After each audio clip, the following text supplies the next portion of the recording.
This podcast is for educational and entertainment purposes only. Nothing stated on it, either by its hosts or any guests, is to be construed as psychological, medical, or legal advice.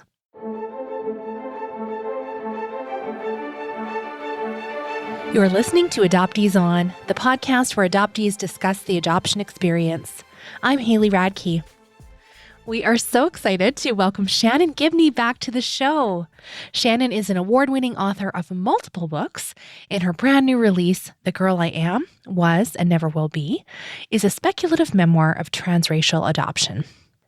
Today, Shannon shares some of her reunion story with us, how her lifelong friends supported her through some pivotal life events, and how her relationship with her adoptive family has evolved over the years. We talk about the brand new book and try to be mostly spoiler-free. And the most exciting announcement is that you will get the opportunity to join Shannon and me for an Adoptees Only book club event in February. So stay tuned for details about that towards the end of the show.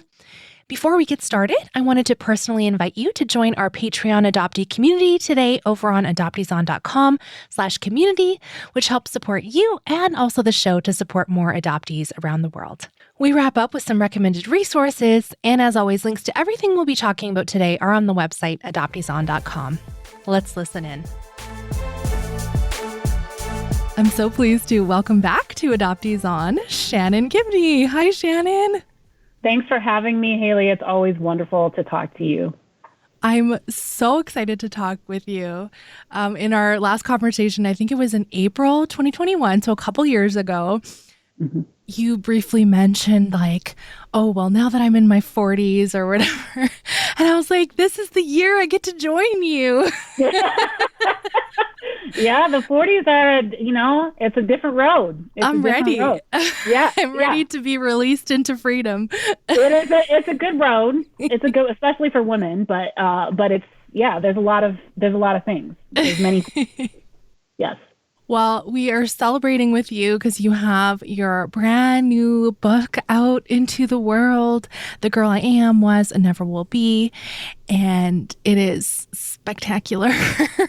Oh, thank you, Phil. So we'll get to that, but would you start and just give us a little snippet of your story to catch people up if they haven't heard from you before? Yeah, my name is Shannon Gibney, and I was adopted by a white family in Ann Arbor, Michigan. I was about 5 years old, and this was in 1975, 5 years old, 5 months old. In 1975, I have two white adoptive brothers. One is 2 years older than me, and one is a year younger than me. And then I did my birth search when I was 19, and at that time, my birth mom, Patricia Powers, had put her name on the central registry. And so we were able to make contact, and we had a, complicated on-again, off-again relationship for many years until her death from a rare form of cancer about 9 or 10 years ago. And when I did my birth search, I also found out that my African-American birth father had died when I was 6 as a result of a high-speed police chase. Well, I should say complications he sustained from that in Palo Alto, California in 1981 when I was 6. So I think that's sort of as far as my adoption story, my adoption journey. I'm 47 years old. I have 2 children of my own. One is almost 13, one is 8. And I think that's it. You've told it so many times. You've been able to just snap it in this little photo for us. But this is your first book that really unpacks that story more fully. We talked briefly about See No Color when you were here last time, and that was fictional with some autobiographical elements, I think you told me then. So what was it like? How difficult was it to get some of your real you on the page this time around? Yeah, it's been very emotional. Not while I was So the book before this, the novel before this was Dream Country, which is about 5 generations of a Liberian and Liberian American family. I think you all were kind enough to read that in your book club as well, and had me on to talk a little bit about that too. But, that book has a ton of Liberian and Liberian American protagonists. My children's father is Liberian, and, there's a lot of sort of like personal connections. But the point is, I'm not Liberian. And that book is really about the chasm between continental Africans and those of us in the diaspora. But I had to do just a ton of research, to really get those voices right and to get all the details right. And so that book took me a very long time to write. And this book just kind of, the new one, The Girl I Am, Was, and Never Will Be, it just sort of poured out of me and was actually very fun to write because I could really tap into these other parts of my, really embrace like the full on Black girl nerd and just with abandon. And it's such a weird book. I tell people, this is definitely the weirdest thing I've ever written. But I say that, I said that to, I think it was like Carrie Miller, who's an NPR host. She's like, you say that with such pride. And I was like, yeah. I was like, yes, I do. So it was a very interesting experience to go into this book, which is something, as you say, that is so deeply personal. It's so my story, my birth mother's story. The letters are in her voice. I have, photos of myself, photos of my birth mom, photos of my birth father. I've got his death certificate. I've got, letters from the adoption agency. I've got all kinds of stuff in there. And so to go from something that, was really hard to write, Dream Country, because it was so outside my personal experience, to something that is so deeply close to me, was that it was a lot. But yeah, so I had a lot of fun with it. I honestly feel like Haley right now is going to be the most emotionally intense experience for me, having it out in the world, because now this is my 3rd novel, and again, novel memoir. I call it my novel memoir. What the fuck? I don't know what it is. But sort of like me, a mixed Black, what the fuck, I don't know. But adoptee, I don't know, But yeah, I always say, my experience anyway, writing and publishing, has been, you're with this book and this piece of art for years usually, and then and if you're lucky, like I have a really good editor, Andrew Carr. This is our 3rd book together, and so if you're lucky to have another person that you can work closely with, you're working with one other person for years, and then it's like a child. It goes out into the world when it's published, but it doesn't belong to you anymore. People take it in, they interpret it based on their own experiences and their own lens and their own perspective, and then they put it back out. But it comes back to you different, in different ways. And so that process started early. I sent drafts to my Black bio family, my white adoptive family, somebody from my birth mother's, white Irish American family reached out to me, and I sent her a draft, and she just got back to me. And, it's just been a lot of crying, like good crying. But, those deep wounds that it's not like you overlook them, but you have to keep moving forward, but they're still there. Well, and now you're doing things like this, where someone has now read your book and seen all your, deep thoughts about your experiences, and then is going to poke at them. Right. This, I could see why this might be the most painful time. Do you have any great comebacks that you've crafted over the years, especially when non-adopted interviewers are asking you questions? My dear friend Sun Young Shin, who is a wonderful Korean American transracial and transnational adoptee and also a poet, she's like, Shannon, just wait. She's like, it's just somebody's going to ask you, especially particularly with this book, somebody's going to be like, would you rather have been raised by your birth mom or your white adoptive parents? She's like, just wait for that, And I'm like, and I told that to my editor and he just rolled his eyes, and it's like, so I'm sure that there's going to be some, interesting questions from time to time. And I just always reserve the right to not answer certain things.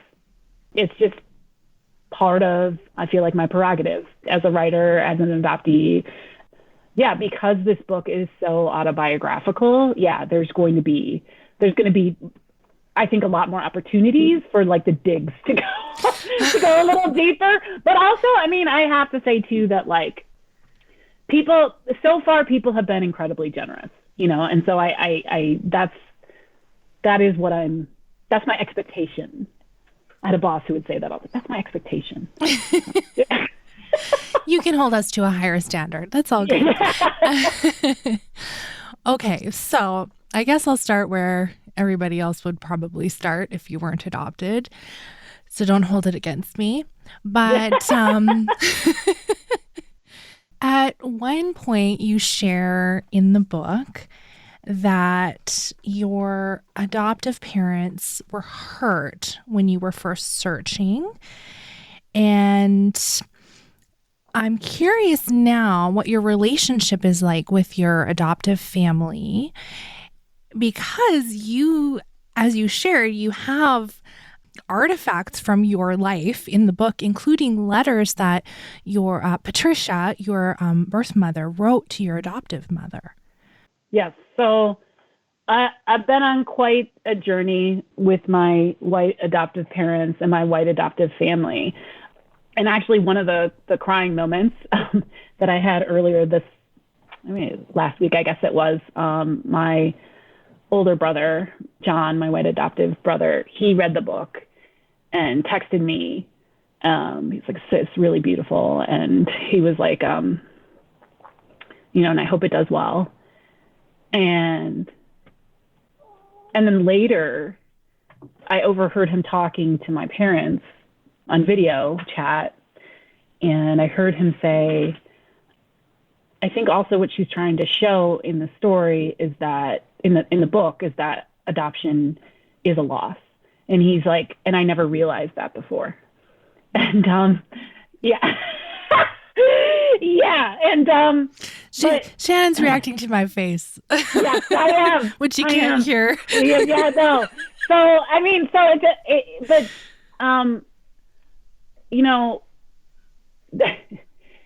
when I was searching, when I did my search and I did my, and I was 19, it was a very isolating experience. It was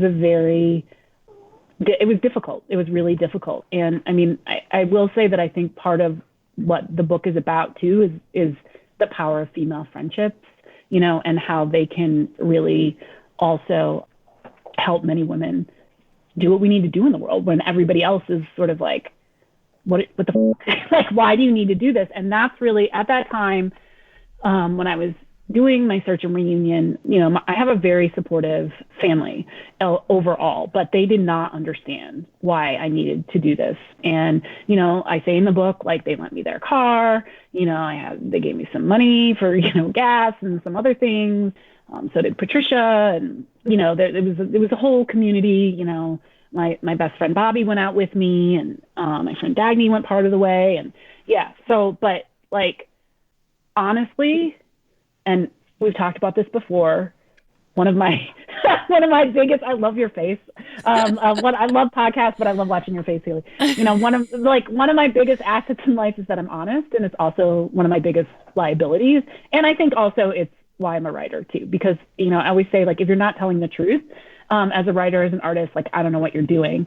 But the way that it felt when I was going through search and reunion, I did not feel supported at all from from my white adoptive family. The people that I really felt supported by were my three girlfriends, platonic girlfriends, Bobby, Dagny, and Karen. Those were the people that were with me every step of the way. Those were the people, you know, who went with me to the records office and found my birth father's death certificate and lay down in the middle of a cornfield with me, like crying and just, I don't even know, like, I just was like, I don't even know what to do. I don't even know. Those were the people, you know, like in the book, sitting with me as I called my Black biological grandfather and talked to him, you know, and told him who I was. What do you even say? What do you do? But most importantly, those were the people who were like, you're not doing anything wrong. There's nothing wrong with you, and you're not doing anything wrong. And, I'm getting all verklempt. I'm getting emotional talking about it, you know, but it's just like, I do feel like as adoptees, a lot of times we feel very deeply that there's something wrong with us. And a lot of it is not verbal. You know, a lot of it is really somatic. It's like in our bodies, in our responses to things. And so to have people who love you unconditionally tell you, you're fine, and I'm with you through this all the way. I know it's hard. I know that people don't understand who you're close to and have held you up in other things, but I'm not going anywhere. That's really powerful. And, you know, I've been friends with Bobby since I was 6, so 41 years. Dagny, I met when I was 14, so that's 33 years, and also Karen, 33 years. And so I was telling all of them this week, you know, it's like, that's the other thing that's really sort of washing over me right now, you know, is just how lucky I've been with those relationships. My dog is barking. I'm sorry. She sees somebody walking on the sidewalk and has to go. You know what? We love a dog cameo. All good. I appreciate you sharing that so much. I'm bringing my personal experience, and I know many adoptees experience as well, when we've searched or found some information, and to see the adoptive family, and we're very good at detective work and seeing people's faces, but also what's underneath, right? So the adoptive family saying, yes, I support you, but all the other cues are like, oh, this not really. So to have the people that show up for you is just like, I like my heart feels full for you to know that you had those friends by your side. Yeah, and I will say, I do want to say, you know, and so neither of my brothers either really understood why I needed to search along with my parents, but I will say that they have changed. All of them have grown and changed through the years. They have evolved. And, you know, I just want to be clear about that, because people don't have to evolve. You know, they can make other decisions. And that what has kept us close through the years is those choices that they've made. What was it like asking your mom to get the letters and cards, or like, how did that go? Did you ask her like, hey, I just need the papers, whatever is associated with me, or what was that like? Yeah, you know, that was easy, actually. That part was very, you know, I knew that she would give me everything that she has. My parents have been always so supportive of my writing.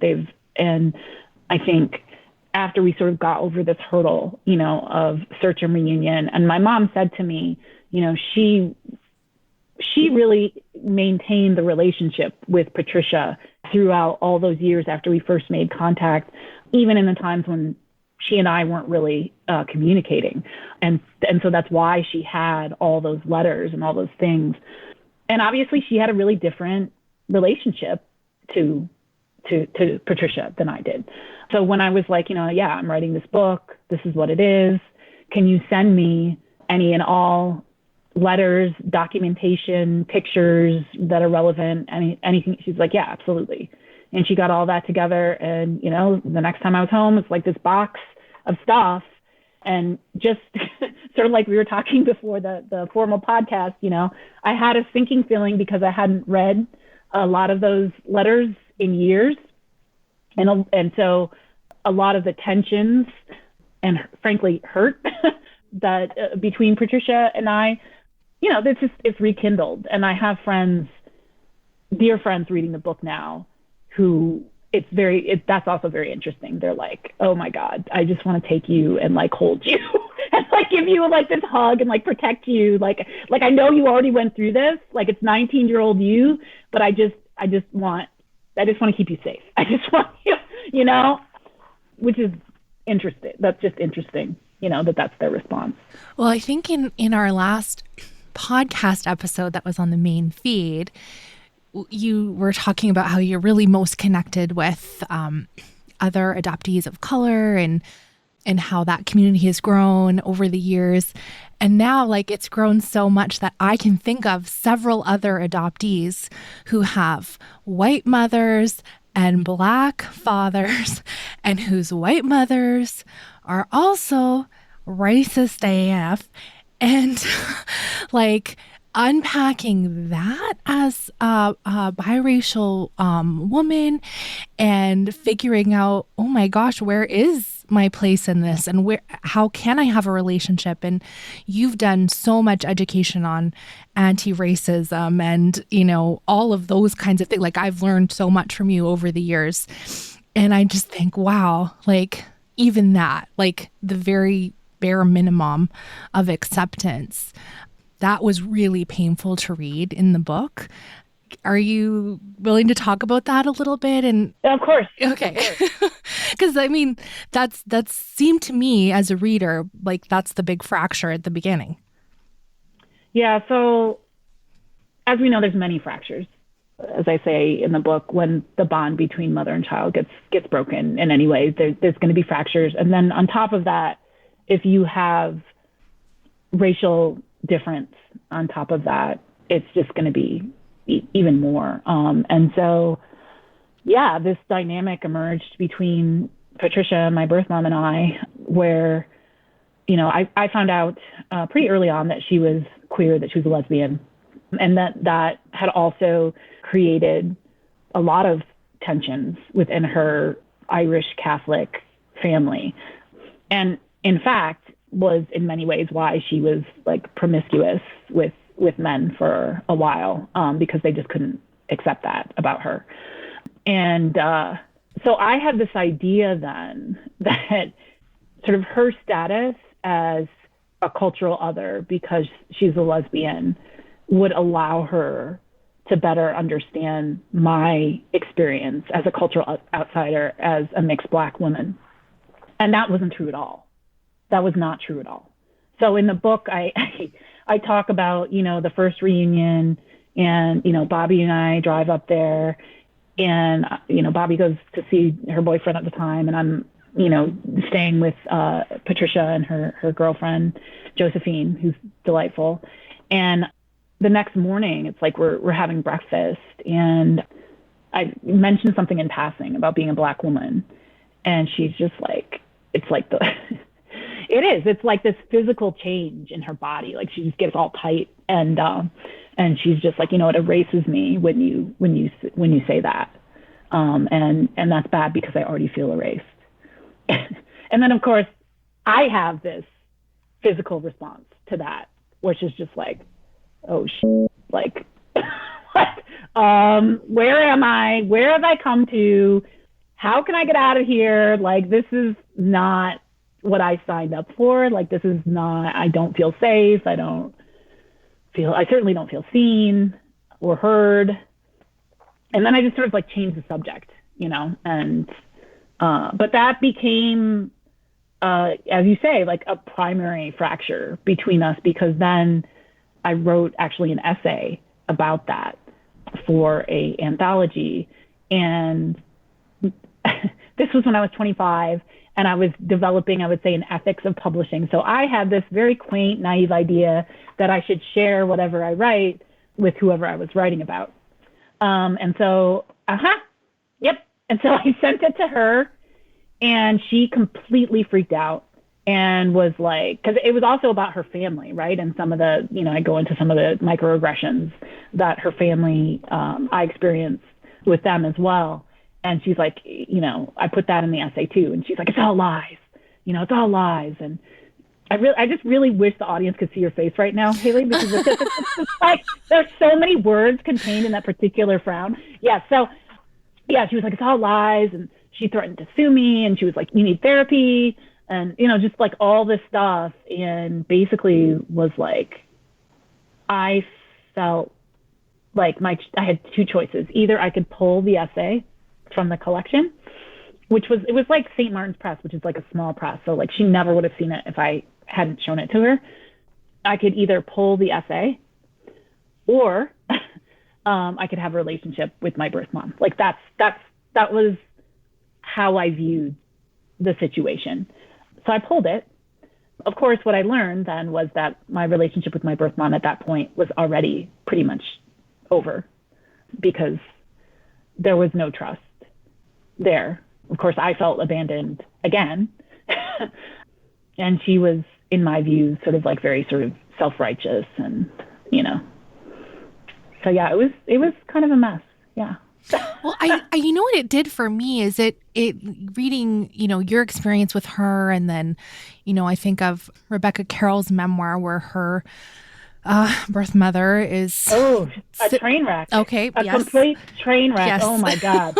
Yeah. But these examples have really broken this fallacy for me, like that. Well, you may have had white adoptive parents. I'm generalizing. I'm not talking about yours specifically, but like that were parenting children of color, didn't get it. And then, well, at least, of course, the person who gave birth to you would get like, no.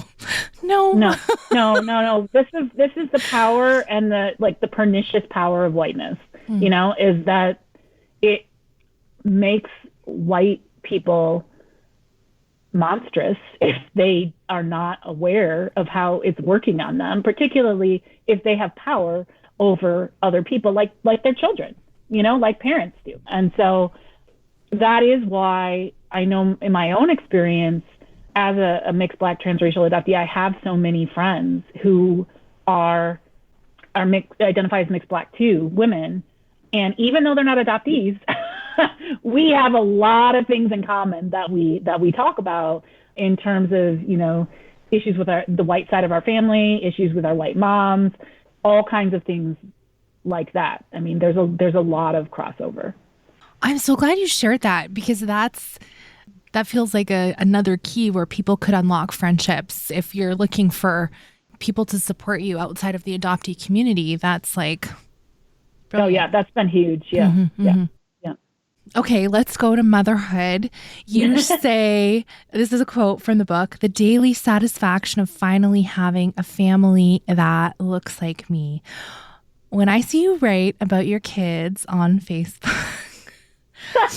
I just feel this joy from you and just like, oh, I don't know. I'm just like, yes. Now this is a mother.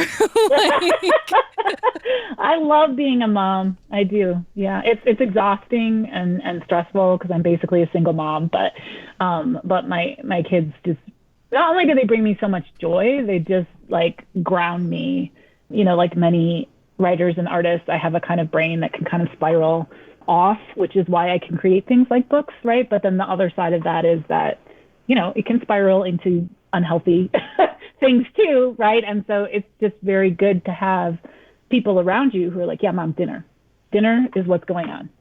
What is for dinner? Also, I had a bad poop.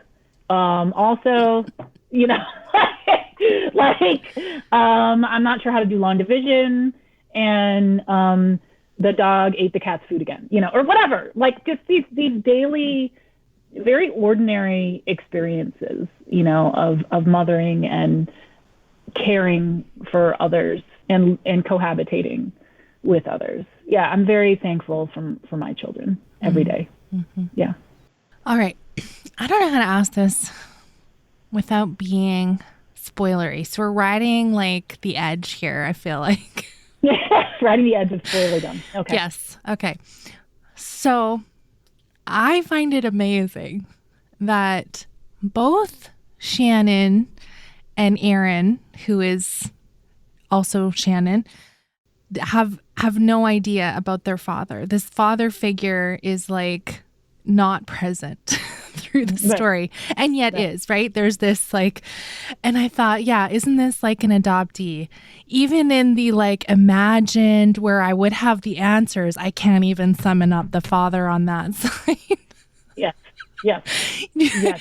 Now, is that too spoilery, or is that without giving? Okay. No, that's not spoilery. Okay. No, I mean, and I don't think, I mean, the book is interesting because it's basically like in the prologue, I tell you the whole story of the book. I tell you my whole life in 2 pages, right? And then I'm like, okay, now I'm going to do something else for the rest of the book.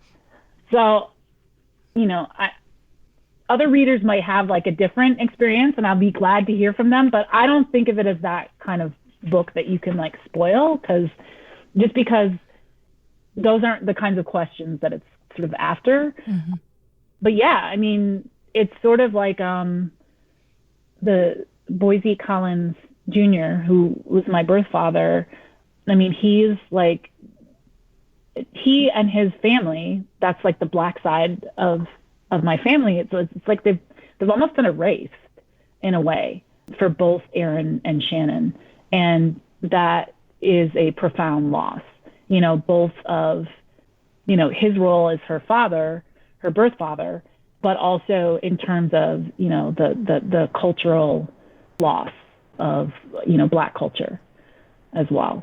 And so I think both characters feel that keenly. One thing that I was really actually surprised by and talked with my editor about as I was writing this is that I think in many ways, though, Erin is more alone than Shannon is in terms of her ability to navigate some of these difficulties and the supports that she has. You know, she's got this really close, Erin has this really close girlfriend, Essie, but other than that, she's really kind of on her own.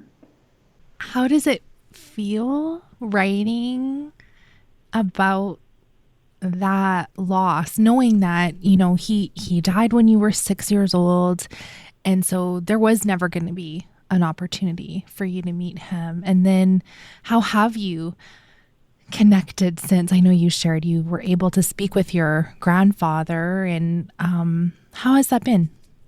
Yeah, so my uncle, Boise Collins Jr., who's also is a character, actually a big character in the book, I've sent him multiple drafts of the book. And the first thing that he said, which also brought me to tears, this was this summer, was he's like, I feel like this story is about this journey, you know, like this young woman, these young women are trying to, you know, piece these things together. But he's also said, I feel like this is also, it's for your father. It's for your dad. It's something that you made for him, which of course, yeah, was incredibly moving to me because I didn't think of it consciously that way. But of course, you know, since other people have been reading it, they've also told me that same thing. And of course, you know, in life, I never got to meet him, but in art, I can, you know. Yeah. I love that. That's it. That's perfect. Again, no spoilers. I love how you write about him in the book. It's just tremendous. What do you like about it? Can I just why do you specifically? Well, when he's described as this like brilliant person and the accomplishments, I just went straight to, oh, of course, that's why Shannon is so brilliant and, you know, has written these like tremendous books. And I thought, oh, this is the through line. This is, you know, so to discover that. And then actually, really, when I see you write about your son online and what he, I was going to say precocious, some of the things that he's put, but it's not that. He's so wise beyond his years in the way you portray him online. And, he pushes back on things that, some of us would be too shy to do. And I just think, oh yeah, that's the line. So I love that that's the piece you wrote, right? It's again, like this myth busting of like what we have in our heads sometimes about adoptees' birth parents, like, right? It's the stereotypical kind of like, whatever, low income, don't have enough resources. So of course the baby has to get adopted out and, like all that kind of stuff. But that's not how you write him. Like he's a real person and he was brilliant. And that's what I see.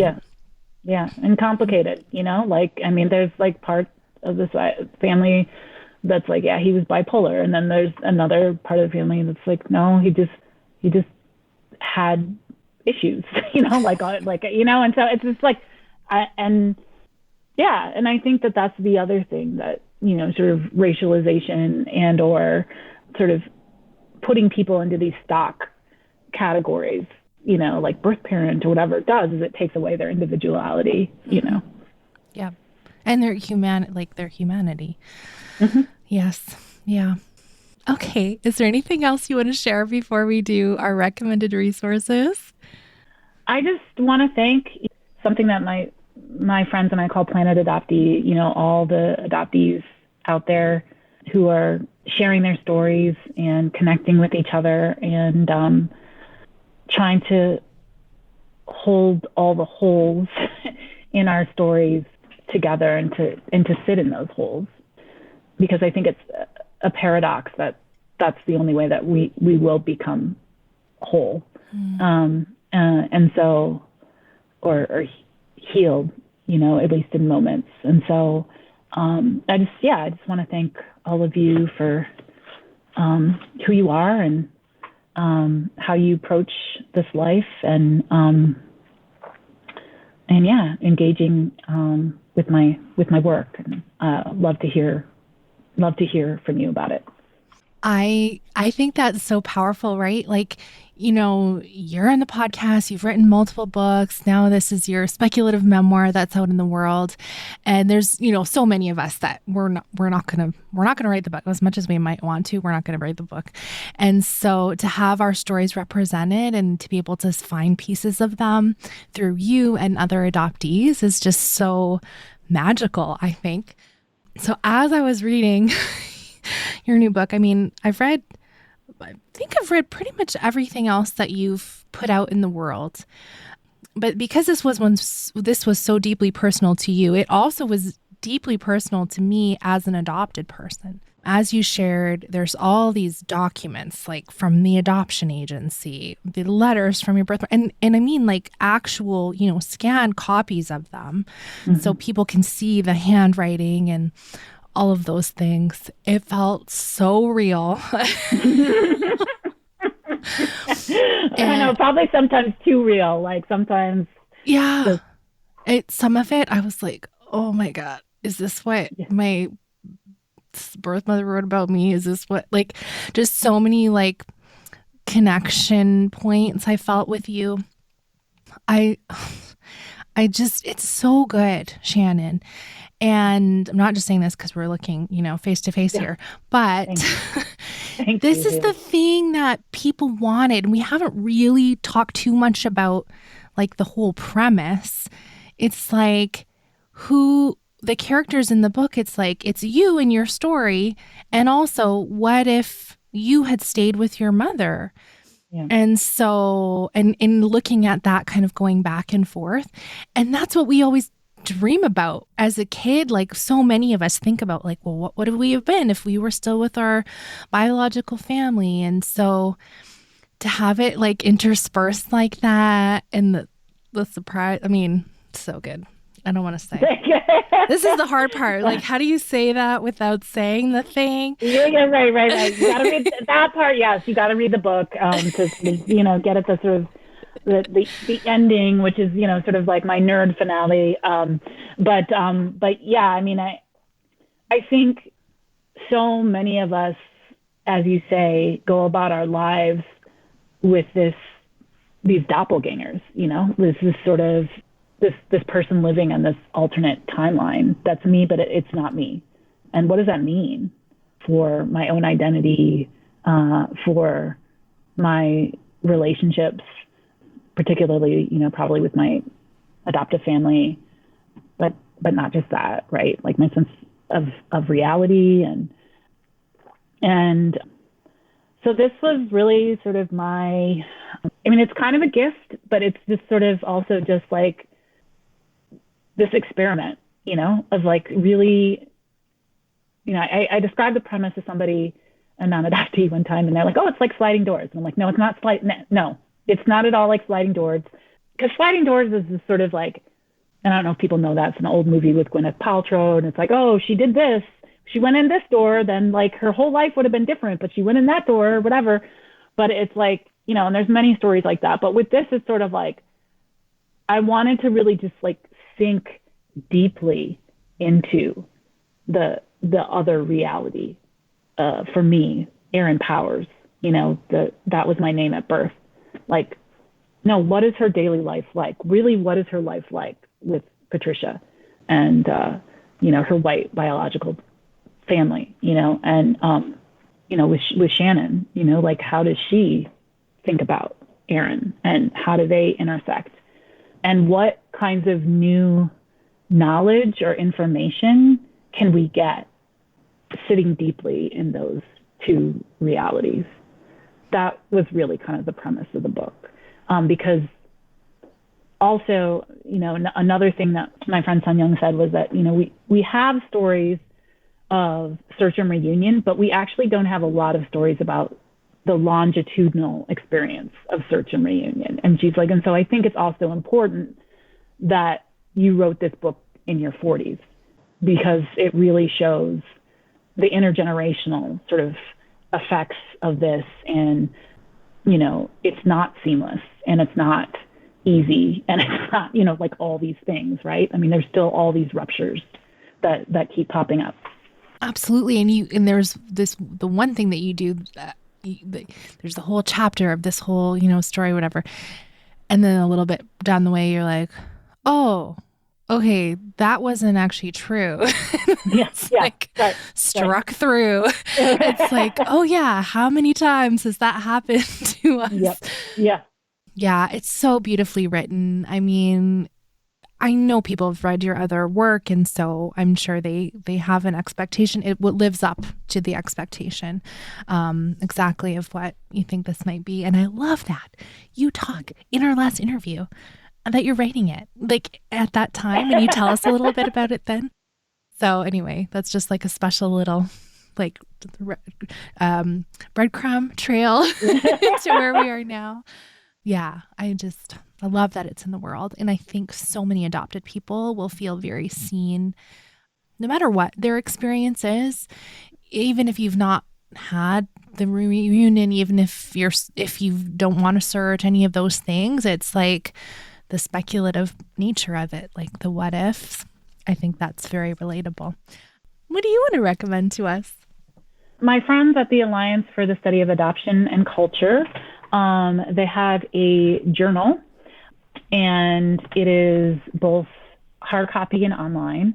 The hard copy edition for this particular special edition isn't out yet, but it's available online. And what it is various critical adoption scholars, many of them adoptees, talking about the Dobbs decision, which of course, is taking away the abortion, women's right to abortion, and nationally.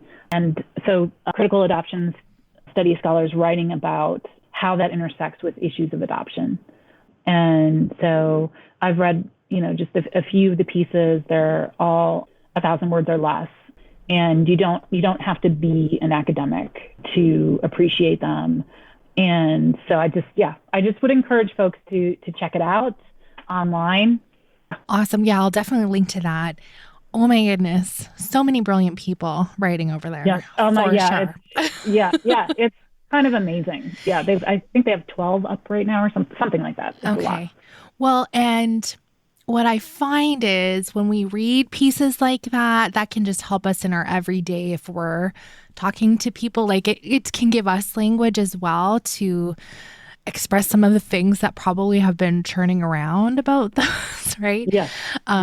So yeah, and I agree. Like you don't have to be academic to access any of those things. It's very readable. Mm-hmm. We're trying to like help people access those things. Yes. Well, academics, it's like it's a problem for academics too, right? Mm-hmm. Like I mostly write creative stuff, but I do write some scholarly stuff. And, I've got a piece on Little Fires Everywhere with, Dr. Kimberly McKee coming out in Feminist Formations, a little later in the year. And I mean, yeah, it's got some academic elements, but like, and we're looking at Little Fires Everywhere through a reproductive justice lens, right? We don't just want academics to read it, like we want to hear from just regular people, Mm-hmm. So it is a problem that, sort of things get siloed into these places and people are like, oh, well, that's not for me. But it's like, what? Not necessarily, like, Yes, it can be. It for sure can be. Okay. Can you tell us where we can connect with you online? Okay. So my website is probably the easiest way. And it's just my name, shannongibney.com. And I try to keep that pretty up to date, particularly with events and such. And then I'm on IG, and it's Shannon Elaine Gibney, my full name with my middle name. And then Twitter is at Gibney Shannon, and Facebook is Shannon Gibney. Perfect. We'll link to all those, and I'll definitely link to your events page because you've got lots of stuff coming up with the book release into the world. So there's live events, I think some virtual things coming too. Yeah. And we are going to have book club with you in February. Yeah, I'm so excited about that. I'm really so excited. So thank you. You mentioned earlier that in 2022 we read Dream Country. We also read See No Color, but we had you come for Dream Country to have a conversation with our adoptee readers. It was so good. So can't wait for that, and hopefully people will come and join us. Mm-hmm. That would be fantastic. Yeah, I love book clubs. So thanks for having me. Yeah. We love adoptee writers, and there's so many books. Can't even pick them all. But you're our first repeat author in book club. So. Love it. Love it. Thank you so much, Shannon. Congratulations on your brand new work. And I know there's more coming from you. Yeah. That's it is a very busy time right now, but a good time too. Yes. So yeah, we like to be busy. Writers like to be busy. So yeah, for sure. Wonderful. Thank you, Haley, and everyone. Really appreciate it.